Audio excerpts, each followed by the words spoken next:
Every morning in the Bombay Stock Exchange, brokers come and pray before this idol of Lord Ganesh before they start trading on the floor. The prayers may be chanted in different languages, but all of them carry the same message, a plea for unbounded profits. For the past 1 week, the prayers of the brokers seem to have been answered. Never before in the 150-year history of the Bombay Stock Exchange has the market witnessed trading as hectic as today. Never before have the bulls charged so ferociously. And never before has the BSE's sensitive index reflected a truer picture of India's economy.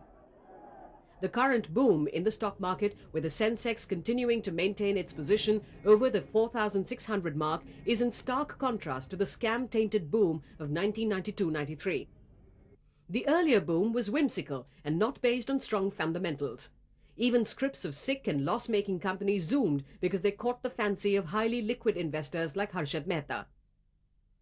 The money flow at that particular time was far more than the floating stocks.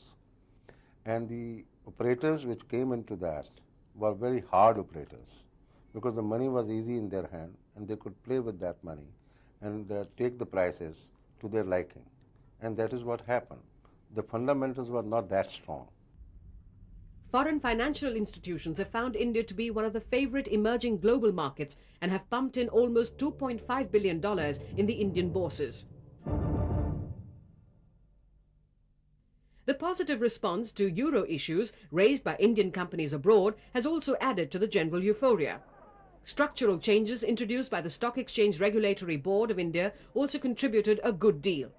The ban on forward trading, in particular, has virtually led to the disappearance of rumour-based trading on the Group A shares, as a result of which investment has spread into the Group B shares. Thanks to all these factors, brokers are confident that the BSE index will continue to hover above the 4,600 mark in the coming weeks. With corporate companies expected to announce improved half-yearly results, market pundits are hopeful that the Sensex will touch the historic 5,000 mark by the end of the year. By the end of the year, I do feel, by the end of the financial year, it should cross definitely more than 5,000 because the working results of all the corporate bodies, which will be forthcoming now in October and November, they should be far, far better than the last 6 corresponding months.